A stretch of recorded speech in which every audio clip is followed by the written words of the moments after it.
अस्सलाम वालेकुम प्यारे बहनों और भाइयों, आज हम लाए हैं आपके लिए एक कहानी। ये कहानी है सफाई और माहौल की। सोचिए, अगर हम माहौल को साफ रखेंगे तो बीमारियां ख़त्म हो जाएंगी, और अगर हम कुदरत का ख्याल रखेंगे तो जिंदगियां आगे बढ़ेंगी। देता है और सारे बच्चे उसी की नकल करते हैं।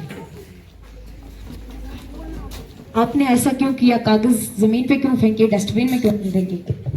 अरे यार, सब ऐसा करते हैं, मैंने भी कर दिया। जाने के बाद बोल की आवाज।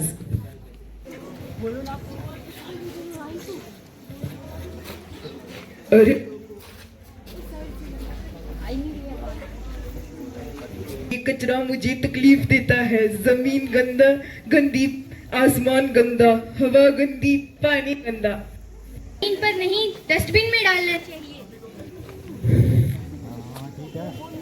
नालियों में गंदगी डालने से बीमारियां फैलती हैं। मलेरिया और टाइफाइड इसी गंदगी के दोस्त हैं।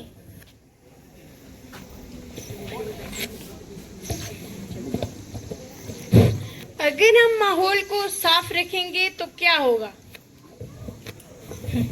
अगर हम माहौल साफ रखेंगे तो हम तंदुरुस्त रहेंगे, हमारा गांव चमकेगा। हमें सफाई ही नहीं रखनी, हमें पेड़ भी लगाने हैं और नदी नालों को गंदा करने से बचाना है। सफाई के बाद माहौल की आवाज।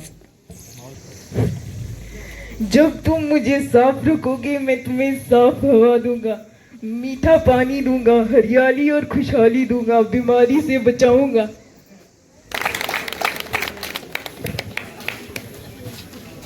तो प्यारे दोस्तों, ये नाटक हम सब के लिए एक पैगाम है।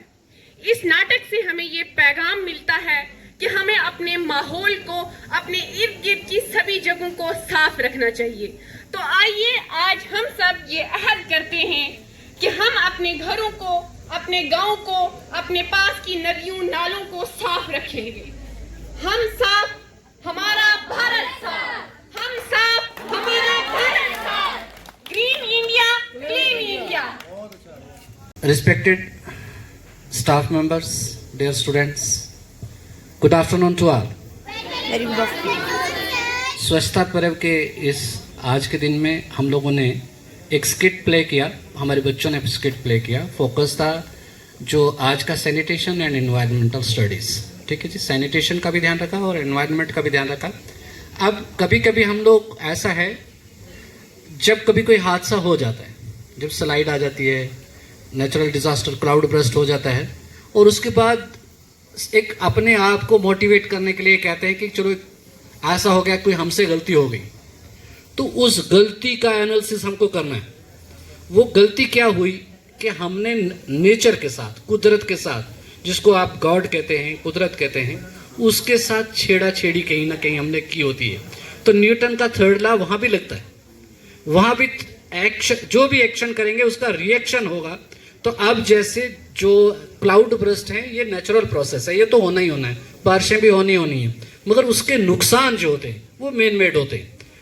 क्लाउड बर्स्ट को ना तो आप रोक सकते हैं ना सरकार रोक सकती है, मगर उसके नुकसान को हम लोग कम कर सकते हैं अगर हम कुदरत के साथ छेड़ाछेड़ी ना करें। जैसे सपोज हम लोग कभी कचरा जो है, कागज़ जो है, उसको डिस्पोज ऑफ नहीं करते हैं। हालांकि कागज़ हमें लगता है एक जो कुरकुरे का कागज़ है वो क्या ही कर लेगा, मगर वो एक एक कागज़ जब इकट्ठा हो करके छोटी छोटी नालियों से दरिया तक पहुंचता है और दरिया का रास्ता मोड़ देता है। और जब वो दरिया का रास्ता मोड़ेगा, तो जब दरिया का रास्ता जब मोड़ेगा तो नुकसान तो होगा। आप लोगों ने देखा होगा पहाड़ों पे जब टूरिस्ट जाते हैं तो वो कचरा वहाँ ही फेंक के आ जाते हैं, और जब वो कचरा फेंकते हैं, हालांकि वो थोड़ा थोड़ा फेंकते हैं, मगर बारिशों से वो सारा इकट्ठा होकर के वो पानी को रोकता है और पानी की दिशा बदल देता है, और जिसकी वजह से लोगों को नुकसान उठाना पड़ता है।